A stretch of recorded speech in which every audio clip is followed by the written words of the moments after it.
بسم اللہ الرحمن الرحیم۔ السلام علیکم ورحمۃ اللہ وبرکاتہ۔ عزیز طالب علم ساتھیوں، جماعت دوہم کے حوالے سے نظم حمد کے اشعار کو سمجھنے کی ہم نے کوشش کی تھی اپنی گزشتہ ویڈیو میں۔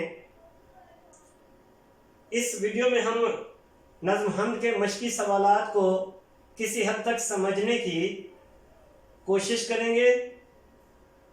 تو اپنے موضوع کی طرف بڑھتے ہیں۔ نظم حمد مشقی سوالات۔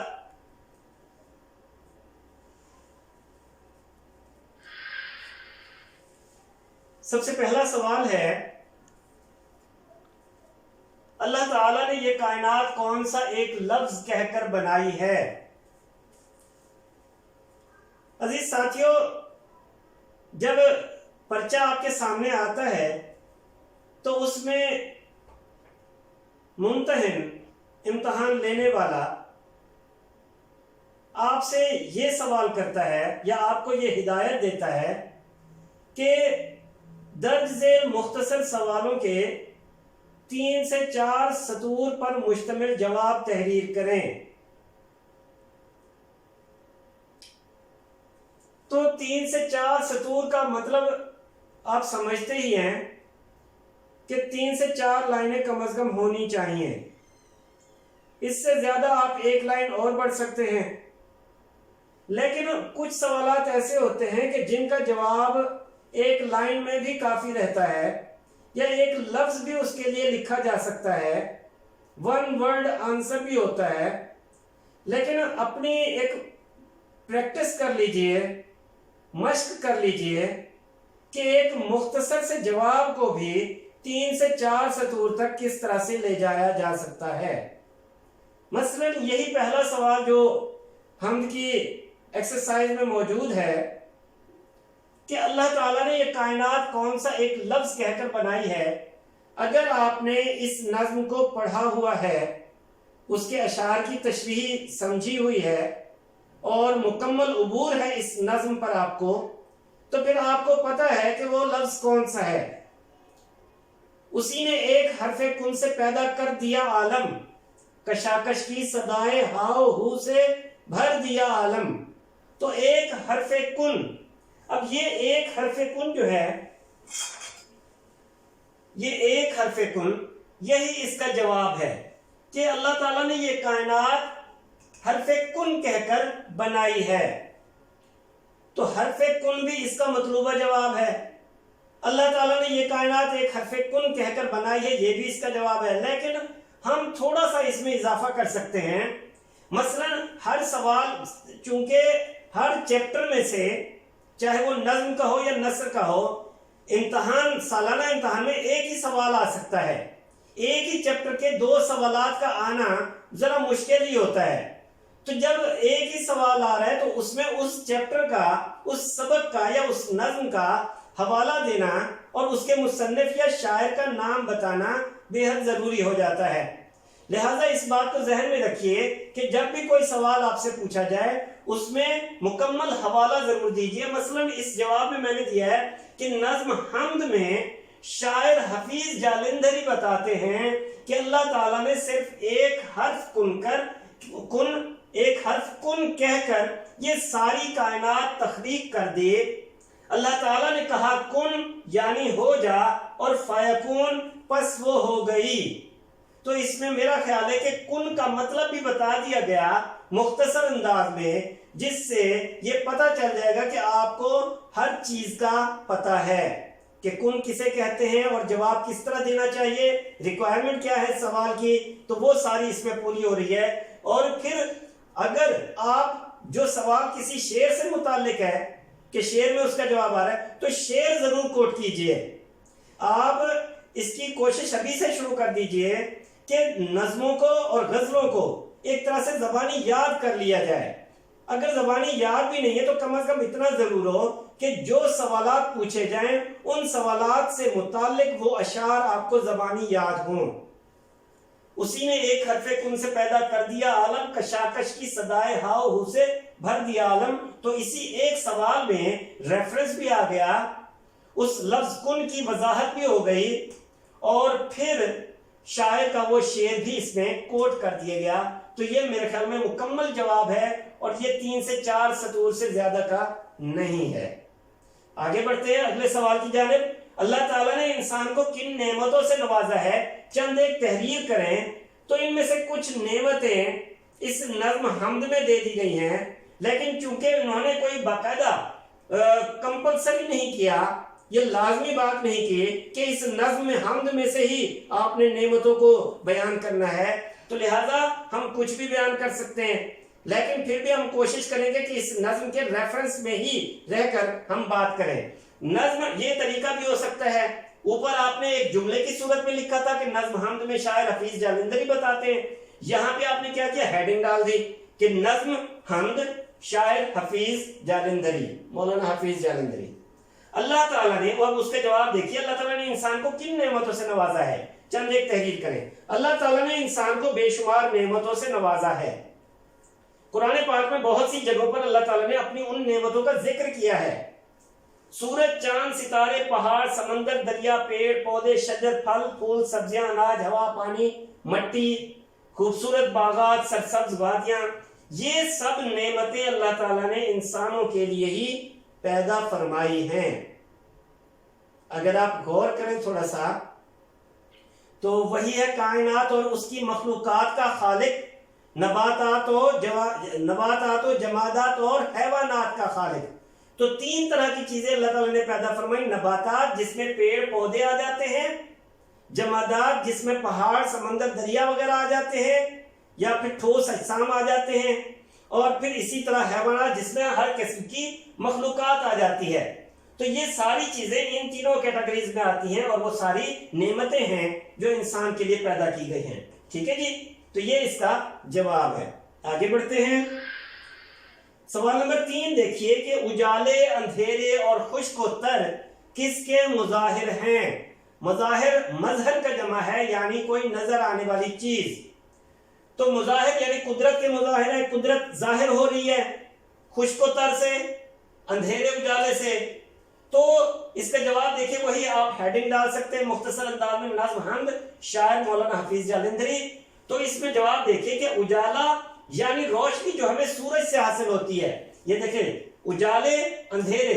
اجالا جو ہمیں یعنی جو روشنی جو ہمیں سورج سے حاصل ہوتی ہے، اور اندھیرا یعنی تاریکی، جب کچھ بھی دکھائی نہیں دیتا. یہ اللہ تعالیٰ کی قدرت کے مظاہرات ہیں. یعنی ایک ہی جگہ پر پہلے دن اپنی چمک دکھلا رہا ہوتا ہے، ہر چیز واضح ہے، اور وہی جگہ پر رات ہو جاتی ہے، تاریکی ہو جاتی ہے، اندھیرا ہو جاتا ہے، تو کچھ بھی نظر نہیں آتا. تو یہ قدرت کے مظاہرات ہیں یعنی نظارے. اسی طرح زمین کا خشک حصہ جس پر انسان چلتا پھرتا ہے، اپنی زندگی کا سامان کرتا ہے، اس کے ساتھ طریق یعنی بحری حصہ یعنی سمندر، دریا، ندی، نالے وغیرہ، یہ سب اللہ تعالیٰ کی قدرت کے مظاہرات ہیں، یعنی قدرت کو ظاہر کرنے والے نظارے ہیں، یعنی اللہ تعالیٰ کی قدرت کے مظہر ہیں. ٹھیک ہے جی، آگے چلتے ہیں. حمد میں خالق کی کن مخلوقات کا ذکر کیا گیا ہے نظم حمد میں؟ تو وہی ریفرنس کے نظم حمد میں شاعر حفیظ جالندھری بتاتے ہیں کہ اللہ تعالیٰ نہ صرف اس کائنات کا خالق یعنی بنانے والا ہے، بلکہ اس کائنات کے اندر بسنے والی ہر قسم کی مخلوقات کو بھی اس نے پیدا کیا ہے، چاہے وہ نباتات، جمادات اور حیوانات ہوں، یا پھر ہم انسان یا ہمارے باپ دادا اور ہم سے پہلے پیدا ہونے والے سب انسان. بقول شاعر یعنی انہوں نے کون سا شعر کہا ہے اس حوالے سے؟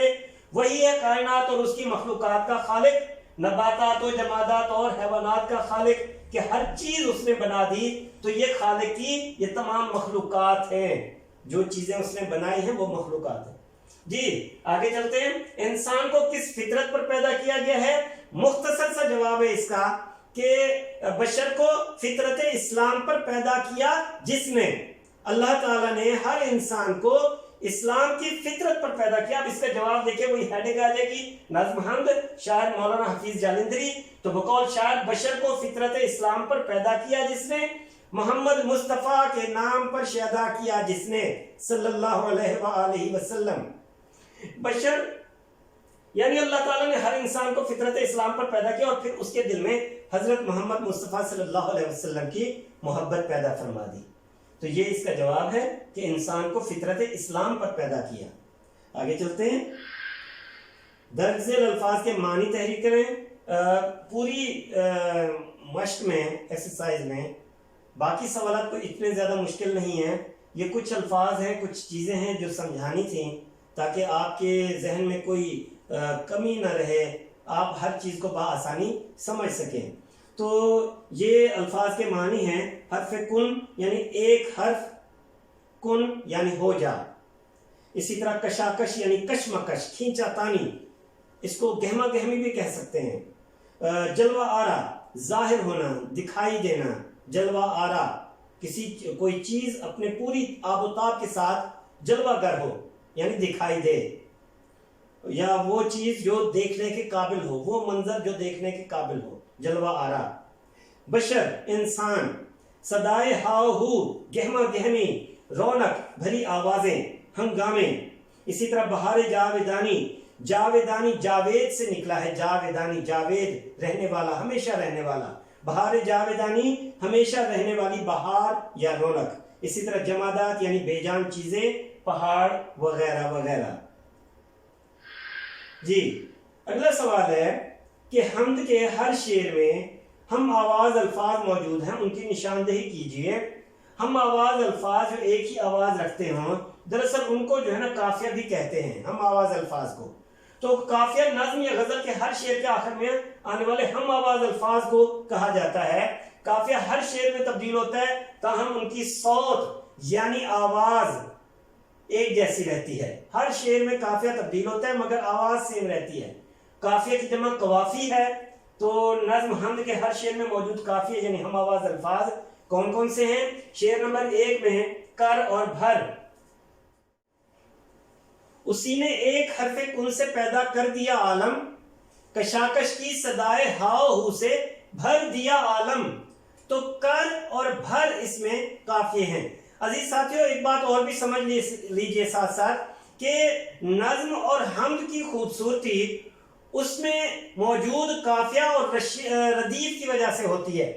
تو ردیف ایسے الفاظ جو نظم یا غزل کے ہر شعر کے آخر میں بار بار آئیں، جو دہرائے جائیں، ٹھیک ہے جی۔ تو ردیف دہرائے جانے والے الفاظ کو کہا جاتا ہے، جو ہمیشہ ہر شعر کے آخر میں آتے ہیں، جبکہ ردیف سے پہلے قافیہ استعمال کیے جاتے ہیں، قافیہ آتے ہیں، تو قافیہ ہم آواز الفاظ کو کہتے ہیں۔ جیسے اسی نے ایک حرف کن سے پیدا کر دیا عالم، کشاکش کی صدائے ہاؤ سے بھر دیا عالم۔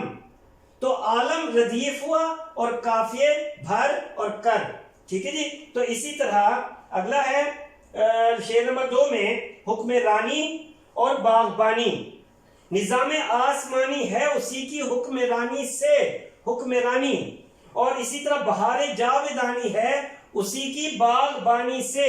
تو سے یہاں پر ردیف ہے اور حکمرانی باغبانی یہ قافیے ہیں، یہ ہم آواز الفاظ ہیں۔ اسی طرح شعر نمبر 3 میں دیکھیے، قدرت اور نعمت زمین پر جلوہ آرا ہیں، مظاہر اس کی قدرت کے بچھائے ہیں اسی داتا نے دسترخوان نعمت کے۔ تو قدرت اور نعمت ہم آواز الفاظ ہیں، قافیہ ہیں، جبکہ آخری لفظ کے وہ ردیف ہے۔ اسی طرح یہ سرد و گرم، خشک و تر، اجالا اور تاریکی، یہ سرد و گرم، خشک و تر، اجالا اور تاریکی، نظر آتی ہے سب میں شان اسی کی ذات باریکی۔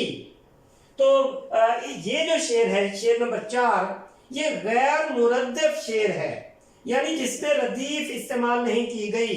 ردیف کوئی ایسا لفظ نہیں ہے جو دہرایا گیا ہو اس شعر میں۔ تو یہ صرف اور صرف قافیوں پر مشتمل شعر ہے، قافیوں پر ہی ختم ہو رہا ہے۔ تو یہ سرد و گرم، خشک و تر، اجالا اور تاریکی، نظر آتی ہے سب میں شان اسی کی ذات باریکی۔ شعر نمبر 5 دیکھیے، وہی ہے کائنات اور اس کی مخلوقات کا خالق، مخلوقات حیوانات، نباتات و جمادات اور حیوانات کا خالق، تو حیوانات کا خالق، یہ 2 الفاظ پر مشتمل ردیف ہے جو دونوں مصروں میں آیا ہے، ٹھیک ہے جی۔ تو ردیف جو ہے یہ ہمیشہ آخر میں الفاظ کا مجموعہ بھی ہو سکتا ہے اور الفاظ بھی ہو سکتے ہیں، ایک لفظ بھی ہو سکتا ہے، تو یہ شعر کے آخر میں آتے ہیں۔ اسی طرح قافیے جو ہے مخلوقات اور حیوانات ہیں۔